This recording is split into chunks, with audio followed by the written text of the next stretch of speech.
kanda nomor Indonesia Forever. Tidak, dengan permainan kata-kata retorika, mari kita konsisten antara pikiran, perkataan, dan perbuatan.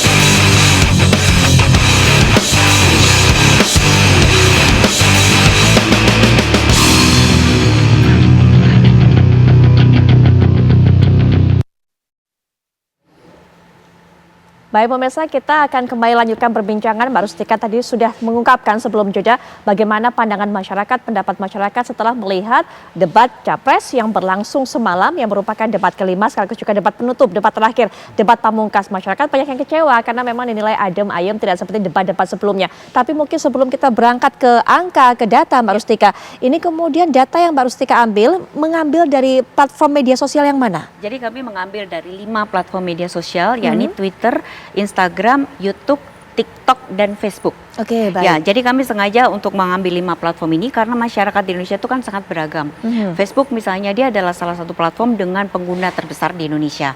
Kemudian Instagram salah satu yang paling disukai juga kedua, dan juga TikTok, karena TikTok itu walaupun dia hanya digunakan oleh 106 juta netizen Indonesia, tapi dari sisi jumlah durasi penggunaan itu TikTok paling besar. Dan bahkan ketika orang udah suka TikTok, itu menurut riset itu mengatakan bahwa dia jadi males nonton TV, dia lebih suka lihat di TikTok ya, apa betul. yang terjadi gitu.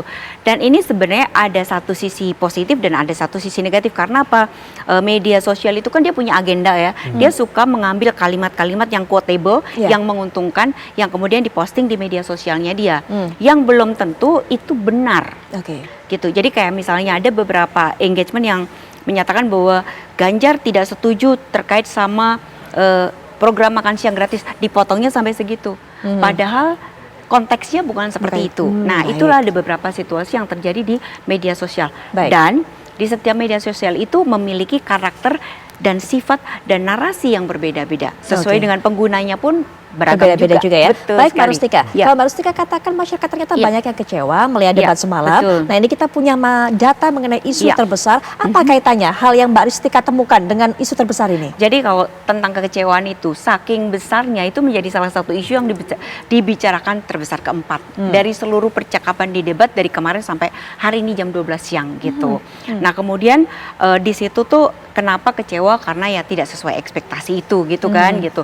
Dan memang yang paling banyak ditujukan adalah kepada Anies, karena Anies diharapkan ngegas dari segmen 1 sampai segmen terakhir. Apalagi belakangan ini netizen itu mengangkat bahwa Pak Prabowo itu sudah beberapa kali menyatakan gitu loh, ini kita mau diberi nilai berapa. Jadi isu debat ketiga itu dimunculkan beberapa hari tepat menjelang debat. Jadi netizen-netizen yang lain sudah merasa, waduh ini kita akan rame. Dan kubunya Anies juga menyatakan Anies akan ngegas dari segmen 1 sampai segmen terakhir.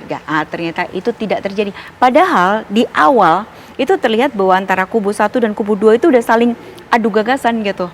Udah rame banget gitu. Nah, tapi akhirnya terus yang awalnya ribut dua paslon ini kelihatan di perbincangan emotion, dan kemudian berubah jadi biru, jadi warna surprise loh.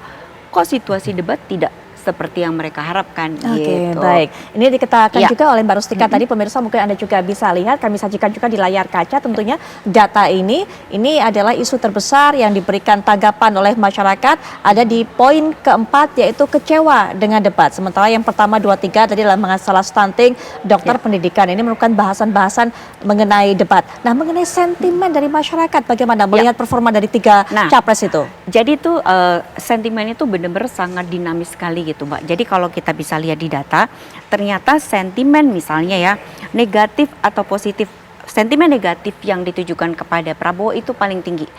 Postingan ya, kita bedakan antara postingan sama engagement.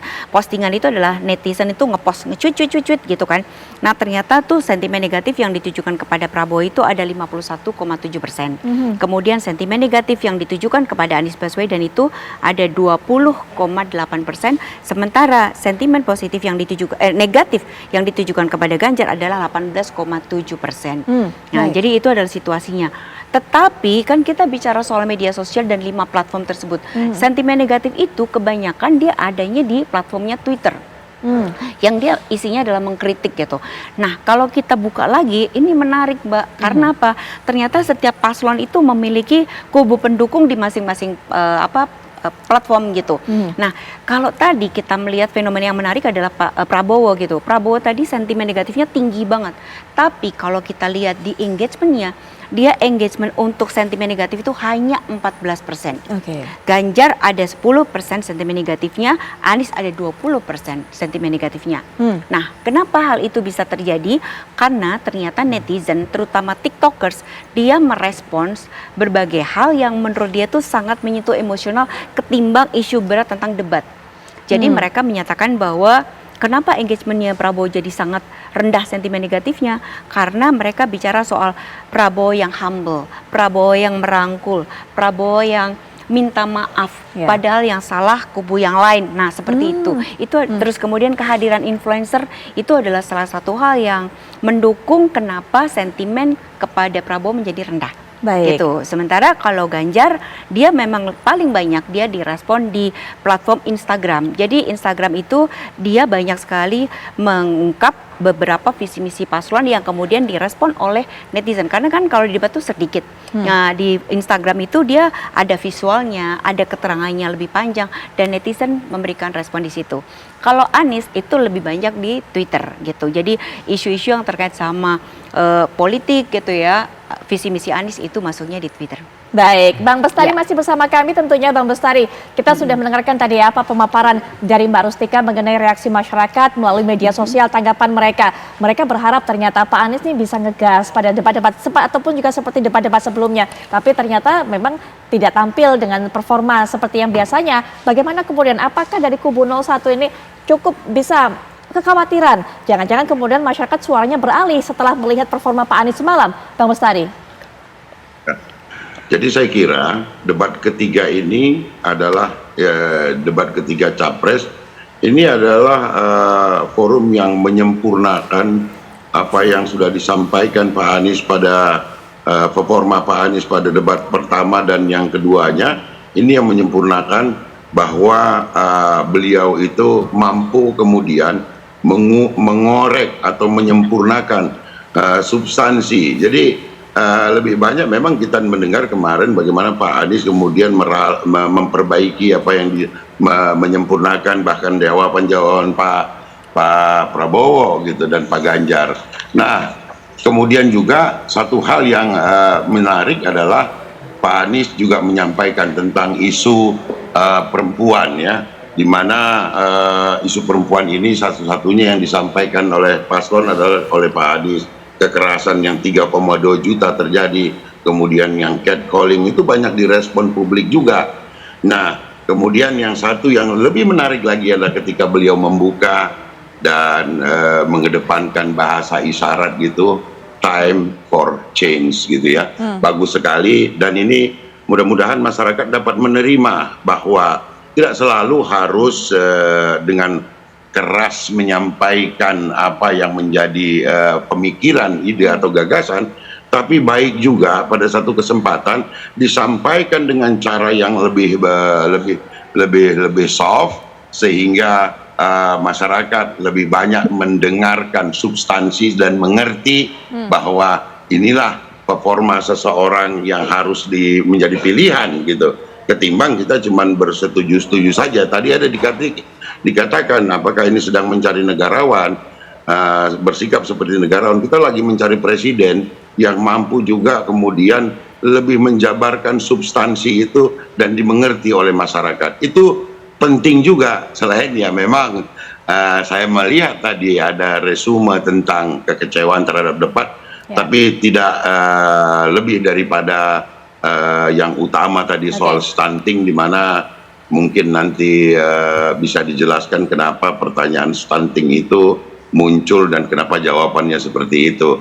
Tentu harus dihadapkan kita pada saat ini adalah 3 calon ini adalah putra terbaik, namun tentu kita harus memilih yang paling baik di antara yang baik-baik. Insya Allah tanggal 14 Februari adalah hari perubahan untuk masyarakat Indonesia. Oke, Bang Daniel, nanti juga mungkin bisa diberikan tanggapan setelah jeda. Karena kalau dari hasil tadi Mbak Rustika data-datanya ternyata kalau Pak Prabowo ini lebih laku emosinya, kemudian lebih laku citranya. Yang pada saat kemudian menyampaikan pendapat ini menerima pendapat dari para rival, kemudian juga sempat meminta maaf kepada para rival selama debat berlangsung, terutama di akhir debat atau penutup debat. Nanti mungkin bisa berikan pandangannya Bang Daniel, Bang Michael juga. Termasuk kalau tadi dikatakan oleh Bang Bestari, Pak Anies ini menjadi satu-satunya capres yang mengangkat isu perempuan. Apakah ini berpengaruh? Apakah kemudian netizen perempuan atau wanita ini jadi semakin banyak berkomentar, termasuk juga soal penggunaan bahasa isyarat? Apakah juga dapat tanggapan positif oleh masyarakat? Tapi nanti tentunya setelah jeda, kami sudah kembali saat lagi.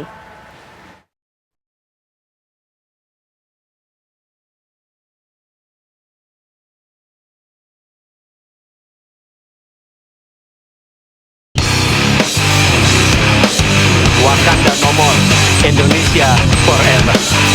Tidak dengan permainan kata-kata retorika, mari kita konsisten antara pikiran, perkataan, dan perbuatan.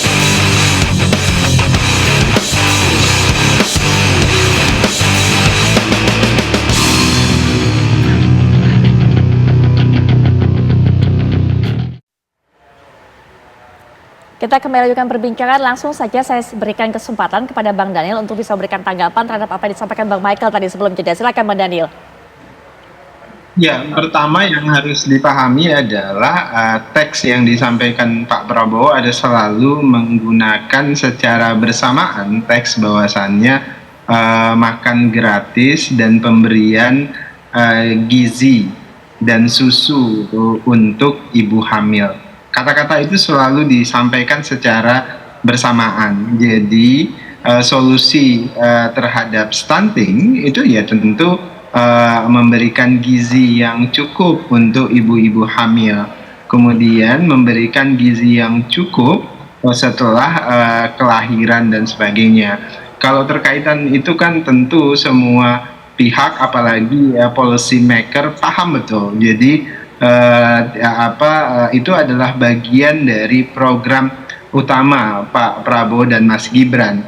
Makan gratis untuk anak sekolah itu punya multiplier efek yang luar biasa. Sudah 76 negara yang mempraktekkan program ini, dan insya Allah kita akan menjadi negara ke-77. Ada konsorsium negara-negara pemberi makan, dan itu sudah menjadi best practice di banyak negara, dan dampaknya itu menjembar ke dampak ekonomi di satu sisi lain juga dampak kesehatan dan dampak-dampak lainnya. Jadi makan siang gratis memang multiple effect, dan dia memberikan perspektif hari ini dan masa depan. Nah, inilah kenapa kami sering menyebutkan, even itu tidak tersirat disampaikan oleh Pak Prabowo, semua program yang dilakukan dan ditawarkan oleh Pak Prabowo dan Mas Gibran itu pro masa depan, kemudian pro perempuan dan anak, dan pro kesehatan, pendidikan, dan ekonomi. Dan itu ditunjukkan dari kecenderungan afirmasi dari program Pak Prabowo dan Mas Gibran. Ketiga, Mbak Putri, mungkin bisa yang perlu dipahami adalah program-program Pak Prabowo dan Mas Gibran didesain dengan dua skema. Pertama adalah skema memberikan pancing, dan kedua skema memberikan ikan. Ya, kan selalu ada kritik, kok bansos terus-menerus kita berikan, kok tidak mendorong yang namanya program entrepreneurship.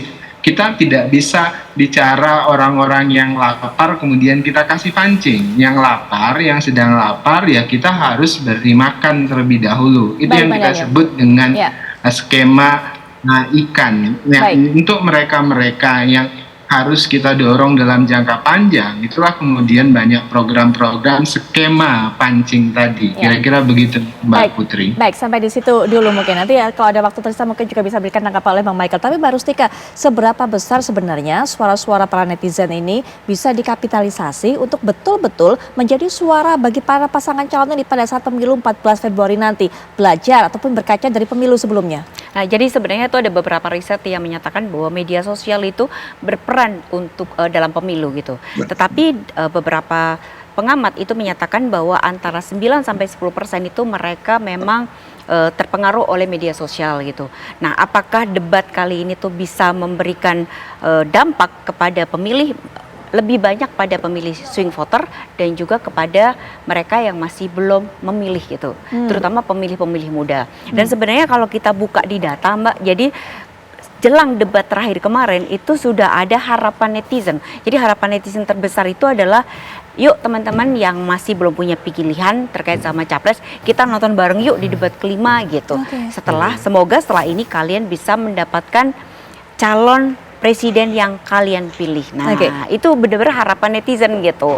Baik, ya pembahasan sebenarnya masih banyak yang bisa dibahas, sangat seru, tapi sayangnya waktu juga yang membatasi perbincangan kita kali ini. Mbak Rustika, terima kasih. Bang Michael, terima kasih. Bang Daniel, terima kasih. Bang Bestari juga terima kasih. Tentunya ya apa yang kita bahas juga bisa menjadi bekal Anda sebelum Anda menuju ke TPS 14 Februari mendatang, karena kami kabarkan Anda putuskan. Selanjutnya kan Anda akan